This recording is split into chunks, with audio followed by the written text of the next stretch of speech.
और वह पुण्य कर्म को बांधेगा तो उस पाप कर्म को काउंटर बैलेंस करता चला जाएगा।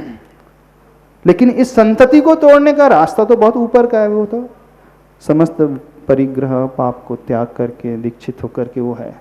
लेकिन संसार में रहते हुए कर्मबंध तो हमेशा होंगे, लेकिन कैसे बांधना, किस प्रकार के बांधना, पूर्व का भोग करते हुए, यह पूर्व कर्म पर डिपेंड नहीं करता है, हमारे वर्तमान के पुरुषार्थ पर डिपेंड करता है।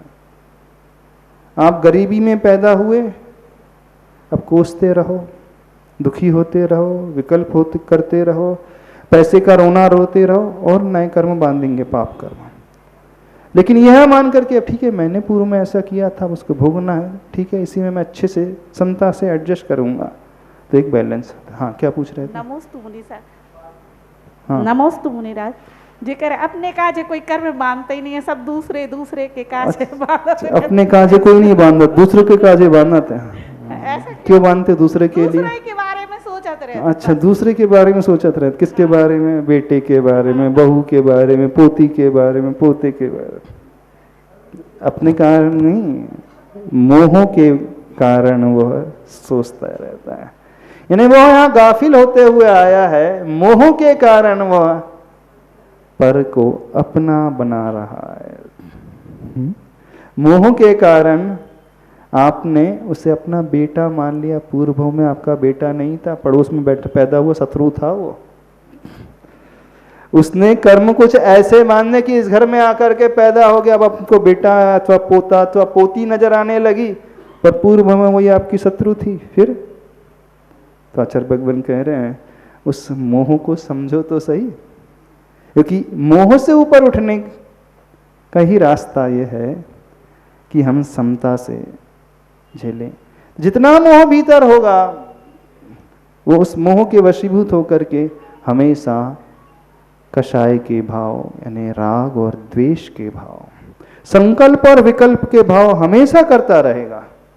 और जितने संकल्प विकल्प होंगे अच्छा अथवा बुरा परिणाम जागेगा, कषाय का भाव जागेगा, वह एक नई चेन को और पैदा कर देगा, नई संतति को और पैदा कर देगा, नई लगार को और पैदा कर देगा, नए अशुभ कर्म और आते जाएंगे।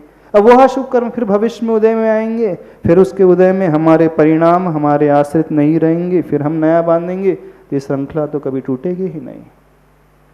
लेकिन यहाँ पर कुछ आचार्य भगवान बताने जा रहे हैं, त्वत्संस्तवेन भव संतति सन्निबद्धम पापम क्षणात् क्षयम उपैति सारे शरीर भाजम। हे भगवान, आपकी जो समीचीन रूप से स्तुति कर लेता है, देखना वह स्तुति का लाभ क्या पा जाता है कि वह पाप रूपी कर्म भी जो है क्षण मात्र में ही क्षय को प्राप्त करा देता है और वह आनंद से भर उठता है। हाँ क्या कह रहे हैं डॉक्टर साहब? महाराज श्री, ये तो तय है कि जो भी पूर्व में बांधे हुए कर्म हैं हाँ। उनका फल तो मिलेगा ही मिलेगा। ठीक है, पर जो बुरे कर्म या पाप कर्म बंधे हैं वो उनको किसी तरह से पूर्व में जो बांधे गए हैं उनको कुछ मंदिता की जा सकती है क्या? अब देखना बहुत अच्छा प्रश्न है। जो हमने कर्म बांधे हैं उसका फल मिलना ही है, निश्चित मिलना ही। तो फिर भगवान क्या कर रहे हैं? भगवान की भक्ति, एक प्रश्न हम ही उठा देते हैं। हमारे भगवान कैसे हैं? वीतरागी हैं कि सरागी हैं? वीतरागी। वीतरागी का अर्थ क्या होता है? जिसका कोई राग नहीं, जिसके भीतर कोई राग नहीं, द्वेष नहीं, यानी जो खुश भी नहीं होंगे, दुखी भी नहीं होंगे, ठीक है, जो प्रसन्न भी नहीं होंगे, जो रुष्ट भी नहीं होंगे,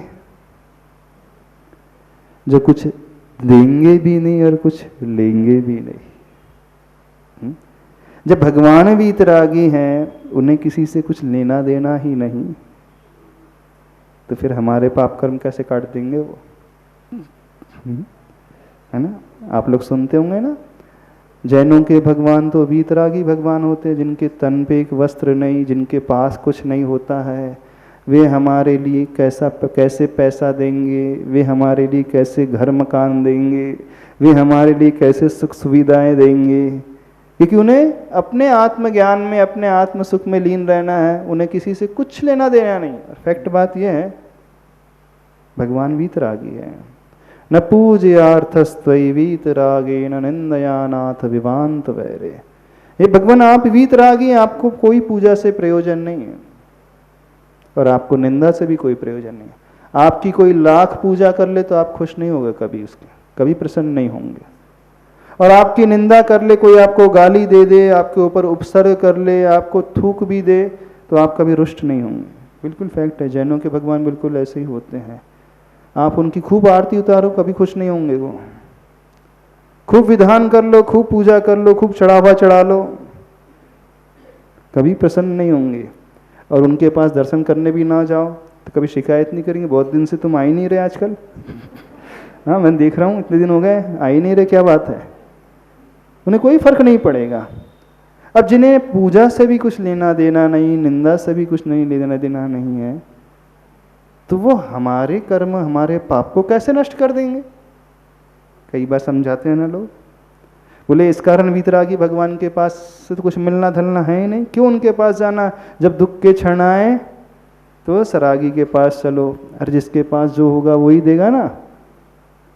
जिसके पास कपड़े होंगे तो वो कपड़ा देगा, जिसके पास धन होगा तो वो धन देगा, जिसके पास पैसा होगा तो वो पैसा देगा। अब जिसके पास स्वयं कपड़े नहीं है, स्वयं धन नहीं है, रुपया पैसा नहीं है, तो वो आपको कहाँ से दे देगा। तो भगवान की पूजा करने से क्या लाभ। प्रश्न उठता है कि नहीं आपके मन में, और उठाते हैं कि नहीं लोग, आपको समझाते हैं कि नहीं। तो भगवान हमें कुछ दे सकते हैं, भगवान दे सकते हैं आपको कुछ, वो तो वीतरागी कुछ देंगे नहीं। आचार्य भगवान ने स्वयं लिखा है, न पूजयार्थस्त्वयि वीतरागे। आपको कोई पूजा से लेना देना नहीं प्रभु। और सही मानना, वीतरागी भगवान कभी कुछ नहीं देते और उनके निंदा से भी कोई प्रयोजन नहीं होगा।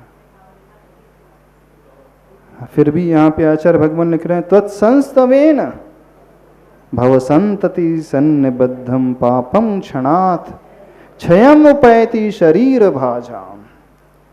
अब हमने ही आपसे कहा कि समता से झेलोगे तो पुण्य कर्म बांध लोगे।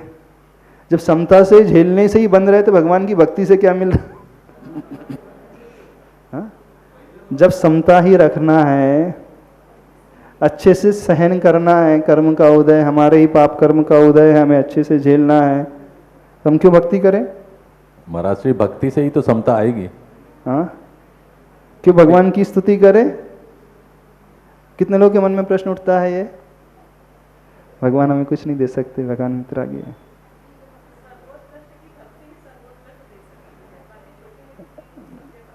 अरे जब भगवान स्वयं वीतरागी है, जिन्हें कुछ लेना देना नहीं, तो कहां से दे देंगे। और ये भी मानो भगवान हमेशा हाथ पर हाथ रख करके ही बैठे हैं, वो तो हमारी ओर देखते भी नहीं है। हाँ, हम दिख जाते हैं उनके ज्ञान में, ये बात अलग है, लेकिन वो देखते नहीं कभी। भगवान हमको कभी नहीं देखेंगे, हाँ दिख जाएंगे हम। संसार उनकी आंखों में, उनके ज्ञान में झलक जाएगा, लेकिन वो उपयोग लगा करके देख ले। यहाँ कटनी वालों का क्या हाल है, मेरी भक्ति कौन कौन कर रहा है तो मैं उसके दुख दूर कर लूँ। नहीं देखेंगे, कभी नहीं देखेंगे। फिर क्या है। पर आचार्य मानतुंग स्वामी जी कह रहे हैं, त्वत्संस्तवेन, भगवान आपके समीचीन स्तवन से संसार के वे पाप भाव संतति जो बंधे हुए आ रहे हैं, कैसे बंधे हैं, सत रूप से बंधे, अच्छे प्रगाढ़ रूप से बंधे, ढीले ढाले कर्म नहीं कह रहे हैं वो, छोटे मोटे कर्म नहीं, अच्छे मजबूती से जो बंधे हुए हैं, बहुत पहले से अनादिकाल से जो बंधे हुए हैं, वे कर्म भी आपके संस्तवन, समीचीन संस्तवन से क्षण मात्र में क्षय को, नष्ट अवस्था को प्राप्त हो जाते हैं। कैसे हो जाते हैं। और दूसरी तरफ हमारे भगवान वीतरागी हैं, वो कुछ करते नहीं है, धरते नहीं है, न पालन करने वाले, न संहार करने वाले, न पैदा करने वाले। क्योंकि अन्य मत में है, वहीं पे पालन करता है, वहीं पे संहार करता है, वहीं पे जन्मदात्री है वो। लेकिन हमारे भगवान तो कुछ नहीं, क्योंकि भगवान तो वो स्वयं के लिए बने, संसार के लिए थोड़ी बने। फिर यहाँ पे स्तुति की बात क्यों, और आचार्य भगवान ऐसा क्यों कह रहे हैं? तो समझ में आ रही बात? नहीं समझ में आ रही? क्या समझ में आ रही? उनकी भक्ति से क्या हो रहा है? वो भक्ति क्या दे रही है? पर दे तो रही है यहाँ पर, इसके अनुसार तो दे रही है। श्लोक नंबर 7 के अनुसार भक्ति देने वाली है। भक्ति कैसे दे सकती है? भक्ति कैसे दे सकती है हमें? हाथ जोड़ना भगवान के आगे, भगवान के गुणगान करना हमारे पाप को कैसे नष्ट कर रही है? लेकिन करती तो है, ये तो फैक्ट है, करती है। और भगवान कभी कर नहीं सकते, वो दे भी नहीं सकते, फिर भी भक्ति कर रही है।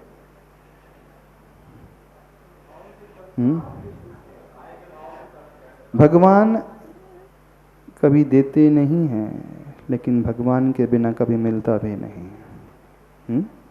भगवान कभी देते नहीं हैं, लेकिन भगवान के बिना कभी मिलता ही नहीं है। हमारे भगवान कैसे हैं? उस सूर्य की भांति है। हाँ? सूर्य प्रकाश हमारे घर में पहुंचा देता है, हमें सूर्य से लेना होता है। जितना हम ले लेंगे वो मना नहीं करेगा। आप सोलर पैनल लगा लो, उस एनर्जी को कन्वर्ट कर लो, सोलर एनर्जी को यूज कर लो, कभी मना नहीं करेगा। सूर्य दे नहीं रहा है, सूर्य से लिया जाता है ना। नदी देती नहीं है, नदी से लिया जाता है। जल देती नहीं है नदी, नदी से लिया जाता है। जो जितना ले ले कभी मना नहीं करेगी। आप एक गुंड भर लो, आप एक टैंकर भर लो, आप मोटर पंप भी लगा दो नदी में, 24 घंटे वाटर सप्लाई लेते रहो अपने खेत के लिए, घर के लिए, बिजनेस के लिए, मना कभी नहीं करेगी नदी। ये तो लेने वाले के ऊपर है, वो कितना ले सकता है, और वो देगी भी नहीं। देती नदी? यदि देना होता तो आपके घर तक स्वयं चल करके आ जाती ना, आपकी टंकी में भर जाती अपने आप ही। दे नहीं रही है, हमें लेना होता है। तो भगवान बिल्कुल उस नदी की भांति है, भगवान उस सूर्य की भांति है। हम जितना उसमें से प्रकाश ले लें, और वो उतना ले लेगा उसमें से, बिल्कुल उसकी बात। और भगवान कभी भेदभाव भी नहीं करते हैं। सूर्य कभी भेदभाव नहीं करता। करता है कि मैं इंडिया का सूर्य हूँ, मैं पाकिस्तान में नहीं जाऊँगा, मैं अफगानिस्तान में नहीं जाऊँगा, मैं श्रीलंका में नहीं जाऊँगा। वो तो परिभ्रमण कर रहा है, घूम रहा है, जो इसमें से जितना लेना चाहे। उसके लिए क्या है इंडिया, क्या पाकिस्तान, क्या श्रीलंका, क्या ऑस्ट्रेलिया, सब बराबर, सब बराबर उसके लिए। कोई भेदभाव नहीं होता उसके भीतर। कोई सूर्य को नारायण कह दे, वो आरती उतार ले, तो भी सूर्य प्रसन्न नहीं होता। और कोई सूर्य को गाली दे दे तो भी सूर्य को कुछ लेना देना नहीं है। वो तो एक ही भाव से बांट रहा है सबको। हाँ, हम ले सकते हैं तो ले लें, नहीं लेना चाहे तो उसे कोई फर्क नहीं पड़ता। हमारे भगवान बिल्कुल ऐसे ही हैं। तो सूर्य देता नहीं, लेकिन सूर्य के बिना कभी मिलता भी नहीं। नदी कभी देती नहीं, लेकिन नदी के बिना कभी जल मिलता भी नहीं है। तो ये तो उपचार का कथन आ जाता है। नदी देती है, कौन दे रहा है? भगवान ही दे रहे हैं। नदी में से कब लिया जाएगा? जब उस पात्र को व्यक्ति डालेगा, नीचे उतारेगा, और वो जितना झुकेगा उसमें वो उतना भर लेगा अपने पात्र को। जल कैसे लिया जाता है? नदी में से घड़े को, पात्र को झुकाया जाता है। खड़ा खड़ा रहेगा पात्र तो ले नहीं सकता। तो प्रभु भी बिल्कुल उस चलती हुई नदी की भांति है। हम जितना झुकेंगे उतना ही अपना पात्र भर लेंगे। और झुकने का नाम भक्ति है और कुछ नहीं। झुकने का नाम ही भक्ति है और कुछ नहीं है। तो जो जितना झुकेगा उतना पाएगा। कहने में ही आएगा कि नदी ने ही दिया, लेकिन नदी ने कहाँ दिया? हमने लिया ना, हमने लिया। भगवान ने कहाँ दिया? भगवान ने दिया नहीं, लेकिन भगवान के बिना कुछ मिला भी नहीं। जब भक्ति की बात आएगी तो प्रभु ने दिया, और जब कर्म सिद्धांत की बात आएगी तो हमने लिया। भगवान देने वाले कौन होते हैं? हमारा पुण्य कर्म। अब कैसे घटित होता है? जब हम भक्ति करते हैं तो प्रभु कैसे देते हैं? प्रभु नहीं दे रहे, उस समय व्यक्ति जो है, प्राणी जो है, पुण्य कर्म बांधता है। साता वेदनी प्रशस्त पुण्य प्रकृतियों को बांधता चलेगा। शुभ आयु, शुभ नाम, शुभ गोत्र, जितने भी प्रशस्त प्रकृतियां हैं नाम कर्म की, जितने भी वेदनी आदि कर्म, वो अच्छी अच्छी कर्म को, प्रकृतियों को बांधता चला जाएगा, बांधता चला जाएगा। और वह कर्म प्रकृतियां जब उदय में आएंगी तो हमें देती हैं, और उस कर्म प्रकृति को बांधने के लिए प्रभु जो है एक निमित्त के रूप में बनते हैं, और कुछ नहीं होता। प्रभु कर्म बंधा नहीं रहे हमारे लिए, हम स्वयं बांध रहे हैं। प्रभु तो न्यूट्रल है, सूर्य जैसे न्यूट्रल होता है, नदी बिल्कुल न्यूट्रल होती है। अब जो व्यक्ति जितना उसमें से ले लेगा, जो जितनी भक्ति करेगा, वो उतना ही शुभ कर्म, साता वेदनी आदमी प्रशस्त पुण्य कर्मों को बांधता चला जाएगा, बांधता चला जाएगा। और सम्यक दृष्टि होता है ना, तो एक अंतर्मुहूर्त के बाद ही आबादा काल पूरा हो जाता है, और वह पुण्य पुनः उदय को आ जाता है, और वह उस फल को प्राप्त कर लेता है। लेकिन बांधेगा कब? संस्तवेन, समीचीन स्तवेन के द्वारा। समीचीन स्तव होगा तो बंधेगा, अन्यथा पुण्य नहीं कुछ और बंधेगा। क्या समझ में आ रही बात? समझ में आ रही नहीं बात? भगवान ने दिया, हाँ भगवान ने नहीं दिया, लेकिन भगवान के बिना मिला ही नहीं। पाया हमने स्वयं भक्ति करके। अब कोई व्यक्ति प्रभु की निंदा कर रहा है, गाली दे रहा है, उपसर्ग कर रहा है, कुछ भी कर रहा है, उस समय भी प्रभु कुछ नहीं देते हैं। तथापि ते पुण्य गुण स्मृतिर्न पुनातु चित्तम दुरितांजने। हे प्रभु, न पूजयार्थस्त्वैवीत रागे न निंदयानाथ विवांत वीर तथापि ते पुण्य। भगवान, मैं आपकी भक्ति करता हूं तो आपके गुणों का स्मरण जो है मेरे लिए पुण्य बांधने में एक बहुत बड़ा निमित्त साबित होता है, इसलिए मैं सब कुछ पा जाता हूं। तो मैं आपकी भक्ति क्यों कर रहा हूं? आपको प्रसन्न करने के लिए बिल्कुल नहीं कर रहा हूं। और मेरा उद्देश्य आपको प्रसन्न करना है ही नहीं, मेरा उद्देश्य तो उस पुण्य कर्म को कमाना है। लेकिन यहाँ पे आचार्य भगवान एक और विशेष बात लिख रहे हैं, पापम क्षणाक्षयम उपैति। पुण्य ही नहीं बनता है, पूर्व पाप जो है वो क्षय को भी प्राप्त हो जाता है, नष्ट हो जाएगा पाप। कैसे नष्ट हो जाएगा पाप? हाँ पूछो पूछो, आप ही का प्रश्न। महाराज जी, हाँ वही एक्चुअली अभी हम बात कर रहे हैं प्रेजेंट और फ्यूचर की। आज हम भक्ति कर रहे हैं तो हम नए पुण्य को बांध रहे हैं, अपने अच्छे पुण्य कर्म को। हाँ, तो इसका फल तो भविष्य में मिलेगा, भविष्य में उसका उदय आएगा। लेकिन वर्तमान में क्या होगा और जो हम पूर्व में करके आए उसका क्या होगा? एग्जैक्टली, वो कैसे? हाँ वही प्रश्न हम लाने वाले थे, आपने पूछ लिया। हाँ क्या होगा? एक जेल में कैदी बंधा हुआ है, 14 साल की कारावास काट रहा है। क्यों कारावास हुआ उसे 14 वर्ष की? क्योंकि उसने ऐसा अपराध जघन्य किया है, 14 वर्ष तक उसे जेल में ही रहना है। लेकिन जेल में जाकर के उसने अपने स्वभाव को परिवर्तित कर लिया, बदल लिया, बहुत विनम्र हो गया, सेवा भावी हो गया। तब क्या होता है? उसकी सजा अपने आप कम हो जाती है। क्यों? उसके स्वभाव को देखकर, उसके पश्चाताप की भावना को देख करके, जिस उद्देश्य को लग करके जेल में वो बंद था, उस उद्देश्य की पूर्ति हो रही है, उसने अपने आप को बदल लिया। तो बदलने का परिणाम ये निकलता है कि उसकी सजा घट करके बहुत कम हो जाती है, और एक स्टेज वह भी आ जाती है कि हो सकता है उसकी सजा पूरी माफ भी हो जाती है।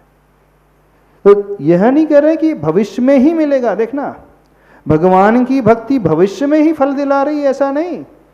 भगवान की भक्ति वर्तमान में भी फल दिलाती है, यानी जो अशुभ कर्म हम बांध करके, पाप कर्म बांध करके आए हैं, जैसे वो कैदी 14 वर्ष की कारावास को काट रहा है, लेकिन उसने इतना विनम्र स्वभाव बना लिया कि उसकी सजा कम हो गई, ऐसे ही वर्तमान में जब भक्ति कर रहा है तो उसका जो पाप था पूर्व का, उसका बहुत सारा परसेंटेज पुण्य में कन्वर्जन हो जाता है, संक्रमण हो जाता है।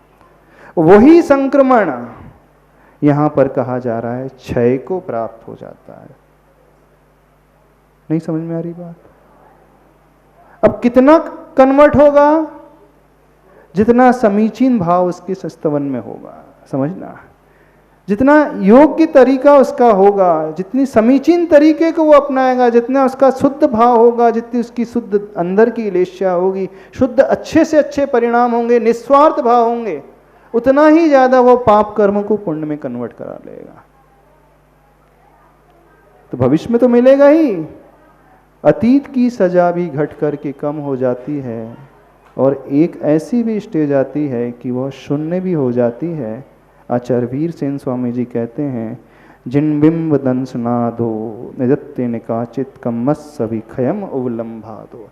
जिन बिंब भक्ति से निदत्ति और निकाचित कर्म भी क्षय को प्राप्त हो जाते हैं। श्लोक नंबर 7। त्वत्संस्तवेन भवसन्तति सन्निबद्धं पापं क्षणात् क्षयमुपैति शरीरभाजाम् आक्रान्तलोकमलिनीलमशेषमाशु सूर्यांशु भिन्नमेव सार्वरमन्धकारम्। श्लोक की व्याख्या। भगवान की स्तुति पाप को क्षय करने वाली होती है। कल हम सभी ने देखा, वैसे वीतरागी भगवान हमें कुछ देते नहीं हैं, ना ही वो दे सकते हैं, फिर भी व्यक्ति प्रभु की स्तुति करता है। क्यों करता है? वो देने में निमित्त बनते हैं। जैन धर्म की एक सबसे बड़ी विशेषता है, एक सबसे बड़ा सिद्धांत है, हर आत्मा का स्वतंत्र अस्तित्व होता है। न यह आत्मा पैदा होती है, न मरती है, न दूसरा हमारे लिए उपादान रूप से कुछ कर सकता है। फिर भी जो सहयोग लिया जाता है वह भी उतना ही जरूरी है। जो हम सहयोग लेते हैं सामने वालों से, वो निमित्त कहलाता है। प्रभु भी हमारे जीवन में निमित्त ही होते हैं, वो कर्ता के रूप में कभी नहीं होते। अन्य धर्मों में ईश्वर इस जीव को स्वर्ग अथवा नरक पहुंचा देते हैं, लेकिन जैन धर्म ये कहता है ईश्वर न हमें स्वर्ग पहुंचाएंगे, न ही वो हमें नरक भेज सकते हैं। ये सत्य है। भगवान हमें ना ही ऊपर पहुंचाएंगे ना ही नीचे पहुंचाएंगे। भगवान एकदम न्यूट्रल रहते हैं। जब भगवान न्यूट्रल रहते हैं तो उनकी आवश्यकता ही क्यों जीवन में? एक प्रश्न बहुत सारे लोगों के मन में उठता है, जो पढ़े लिखे हैं खासकर, उनके मन में उठता है, जब जैन धर्म में भगवान कुछ कर ही नहीं सकते, करते ही नहीं है, फिर हम उनका आलम्बन लें क्यों? सीधा सा गणित है। व्यक्ति दूसरे का आलम्बन लेता तब है जब उसके जीवन में वो सहयोगी का रोल अदा करता है। ऐसे ही है ना, जो हमारे लिए कुछ भी नहीं करे तो हम उनका आलम्बन क्यों लें? कई लोगों के मन में ये जिज्ञासा उठती है, क्योंकि वीतरागी प्रभु कुछ नहीं कर सकते। तीर्थंकर भगवान अनंत बलशाली होते हैं, लेकिन एक आत्मा को भी, निगोदिया जीव को, वह भगवान नहीं बना सकते। निगोदिया जीव तो छोड़ो, अपने ही घर के चिराग को भी वो भगवान नहीं बना सकते। अपने ही पोते को आदिनाथ भगवान ऊपर नहीं उठा पाए, है ना। उनके रहते हुए भी, भगवान के समोसरण में रहते हुए मारीची संसार में भटक गया।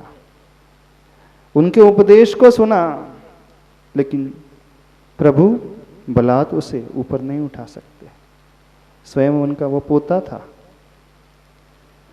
तो अन्य की तो हम छोड़ ही दें, अपने पोते को भी वह ऊपर नहीं ले जा पाए। जब उन्हें वो ऊपर नहीं उठा पाए तो हमें उठा देंगे। समझ में आ रही बात? नहीं समझ में आ रही? तो जब ऐसी दृष्टि आती है तो बहुत सारे लोग फिर भगवान से दूर हो जाते हैं। जब वो कुछ कर ही नहीं सकते तो फिर उनके निकट जाएं क्यों? सीधा सा सिद्धांत है। तो एकांत से यदि जो व्यक्ति मान लेता है कि प्रभु कुछ नहीं करते हैं, प्रभु हमारे कर्ता नहीं है, प्रभु हमारे हरता नहीं है, प्रभु हमारे भरता नहीं है, न पालने वाले, न पोषने वाले, न कल्याण करने वाले, जब बहुत ज्यादा एकांत से ऐसा मानने लग जाता है व्यक्ति, यानी उस धारणा को, पूर्ण अध्यात्म की धारणा को, द्रव्यानुयोग की धारणा को सुन सुन करके, आध्यात्मिक ग्रंथ को सुन सुन करके, समयसार आदि व्याख्याओं को पढ़ करके और उन विद्वानों से सुन करके, उसकी दृष्टि भक्ति से बहुत पीछे हटने लगती है। क्योंकि वो वही सुनता है, दिन रात ही सुनता है। एक द्रव्य दूसरे द्रव्य का कुछ नहीं कर सकता। उदाहरण क्या दिया जाता है? आदिनाथ मारीची का कुछ नहीं कर पाए। उदाहरण बिल्कुल सही है। यदि करना होता तो कर देते, नहीं कर पाए। जब उसे सुलटना था तभी वो सुलटा, चतुर्थ काल के अंत में जाकर के वो सुलटा। तो एक द्रव्य दूसरे द्रव्य का कुछ नहीं कर सकता। बात तो सही लगती है? नहीं लगती? सही लगती है कि नहीं सही? यदि एकांत से व्यक्ति ये मान ले, वहीं गड़बड़ हो जाता है। यह जो कहा जाता है एक द्रव्य दूसरे द्रव्य का कुछ नहीं कर सकता, तो उपादान की दृष्टि से नहीं कर सकता है, लेकिन निमित्त की दृष्टि से अवश्य कर सकता है। माँ बच्चे का पालन पोषण करती है, अपने पैरों पर खड़ा कर देती है, तो माँ ने सहयोग दिया कि नहीं? और व्यक्ति ये जो कह रहा है एक द्रव्य दूसरे द्रव्य का कुछ नहीं कर सकता, किससे पढ़ करके, किस निमित्त से उसने जाना? शास्त्रों को पढ़ करके, द्रव्यानुयोग के ग्रंथों को पढ़ करके, आचार्य कुंद कुंद की भगवान की वाणी को सुन करके उसने ये मान लिया कि एक आत्मा दूसरे का कल्याण कर नहीं सकती। वह उस निश्चय की विवक्षा में होता है। लेकिन जब हम व्यवहार की बात करते हैं तो एक सूत्र आता है जैनागम में, परस्पर उपग्रहो जीवानाम। जीव का जो स्वभाव है एक दूसरे का उपकार करके चलने वाला। भगवान को छोड़ दो, अभी सामान्य व्यक्ति की बात की जा रही है। यानी जो जीव होते हैं वो एक दूसरे के सहयोग को करने वाले होते हैं, उपकार करने वाले होते हैं। और जो व्यक्ति ये नहीं मानेगा, वहीं से वो मिथ्या दृष्टि हो जाएगा। माँ बेटे के ऊपर उपकार करती है, बेटा माँ के ऊपर उपकार करता है। शिक्षक जो है छात्र के ऊपर उपकार करते हैं, छात्र शिक्षक की आज्ञा मान करके उसके ऊपर उपकार करता है। जिनवाणी हमारे ऊपर उपकार कर रही है, उसने हमें रास्ता दिखाया। तीर्थंकर भगवान ने इस रूप से हमारा उपकार किया कि उन्होंने हमें पापों से बचाया, मोक्ष मार्ग का रास्ता दिखाया। हमने उनके ऊपर उपकार कर दिया? हाँ, बिल्कुल कर दिया। उनके बताए हुए रास्तों पर जब हम चलने लगते हैं तो धर्म की परंपरा चलती रहेगी कंटिन्यूटी में, वो कभी भी टूटेगी नहीं। तो ये तीर्थंकर भगवान के ऊपर उपकार हो गया। तो निमित्त को जब हम देखते हैं तो एक द्रव्य दूसरे द्रव्य के बिना चल ही नहीं सकता। और जब हम उपादान को देखते हैं तो एक द्रव्य दूसरे द्रव्य का कुछ नहीं कर सकता। तो जीवन में हमें बैलेंस बनाना सीखना होगा। हम कहाँ तक किसके लिए उपयोगी हो सकते हैं और कहाँ हमें यह सोचना होगा कि अब हम उसके लिए कुछ नहीं कर सकते। जो व्यक्ति सिद्धांत को समझ लेता है वो कभी गड़बड़ाएगा नहीं। प्रभु भी हमारे लिए उपकारी हैं। जब भक्ति की भाषा आती है, पूजा की भाषा आती है, श्रद्धा की भाषा आती है, तो वहाँ द्रव्यानुयोग बीच में मत लाया करो। भक्ति की भाषा में उपकारी का भाव होता ही है। बिना उपकारी के कुछ हो ही नहीं सकता, भक्ति होती ही नहीं। और भक्ति निमित्ताश्रित होती है। द्रव्यान योग में कोई निमित्त की आवश्यकता नहीं, वो आत्माश्रित होती है, इंडिपेंडेंट होती है, वहां किसी व्यक्ति की आवश्यकता नहीं है। उसे समझना हो, आप अपने बच्चे को पढ़ा सकते हो, आप अपने बच्चे के लिए सहयोग दे सकते हो, कोचिंग की व्यवस्था करा सकते हो, फीस दे सकते हो, बुक्स दे सकते हो, व्हीकल दे सकते हो, लेकिन आप अपने बच्चे के भीतर बुद्धि नहीं डाल सकते, ज्ञान नहीं डाल सकते। तो जो ज्ञान नहीं डाला जा रहा है उस अपेक्षा से आप उसके लिए कुछ नहीं कर सकते, लेकिन आप बाहरी सपोर्टिंग रोल अदा कर रहे हैं, उस अपेक्षा से आप ही सब कुछ करते हैं। तो जो पिता पुत्र का संबंध है, गुरु शिष्य का संबंध है, भगवान और भक्त का संबंध है, वह एक दूसरों पर आधारित है, यानी दोनों एक दूसरे के ऊपर उपकार कर रहे हैं। और सबसे बड़ा उपकार जो हमारा बड़ा होता है वो हमारे ऊपर करता है, जो महान होता है। यदि इस उपकारी की पने के भाव को हम नहीं समझेंगे तो जीवन में कभी भक्ति आ ही नहीं सकती है। तो आदिनाथ भगवान मारीची के लिए कुछ नहीं कर पाए, हाँ, उपादान रूप से कुछ नहीं कर पाए, कभी कर भी नहीं पाएंगे, किसी और जीव के लिए कुछ भी नहीं कर पाएंगे, लेकिन निमित्त रूप से अनेकानेक जीव तिर गए। जो 4000 मुनि भ्रष्ट हुए थे सिर्फ मारीची को छोड़ करके, बाकी 3999 पुनर्दीक्षित हो गए। उनका कल्याण कैसे हुआ? आदिनाथ भगवान के उपदेश को सुनकर के ही हुआ। एक जीव नहीं सुधरा मारीची, वह अपने अहम को लेकर के चलता बना, आगे बढ़ता गया और भटक गया। तो उसी उपदेश को सुनकर के 3999 पुनर्स्थापित हो गए उस मोक्ष मार्ग में, लेकिन एक ने नहीं सुना, माना नहीं। तो जिन जो स्थापित हो गए मोक्ष मार्ग में आगे बढ़ गए, उनके लिए आदिनाथ भगवान उपकारी बने, निमित्त के रूप में बने। हाँ, वे आदेश नहीं देंगे, वो जबरदस्ती नहीं करेंगे, वो सिर्फ रास्ता दिखाएंगे। माइल स्टोन जो होता है वो सिर्फ बता देता है यहाँ से उस नगर की दूरी इतनी है, वो दिशा बताएगा, दूरी बताएगा, लेकिन माइल स्टोन कभी चलाएगा नहीं। प्रभु जो होते हैं माइल स्टोन की भांति होते हैं, वो हमें रास्ता दिखाएंगे कौन सा रास्ता सही है, लेकिन चलना हमें अपने ही पैरों पर होगा। वो हमारे बदले चल नहीं सकते, हम उनके कंधे पर बैठ करके चल नहीं सकते, इस बात को समझे। लेकिन जहां जब भक्ति की बात आएगी तो भक्ति की बात में हमें उस उपकारी के भाव को लाना पड़ेगा कि बिना उनके उपदेश के, बिना उनके सानिध्य के हमारे कर्म कट नहीं सकते। यानी उनकी भक्ति, उनकी पूजा, उनका गुणानुवाद हमारे लिए उस प्रशस्त प्रकृति के बंध में निमित्त होता है, और वह प्रशस्त प्रकृति हमारे लिए उत्थान कराने वाली होती है। तो देखा जाए तो उत्थान हमने स्वयं किया, लेकिन बिना उस प्रतिमा के, बिना उन भगवान के वो हम कर भी नहीं पाते।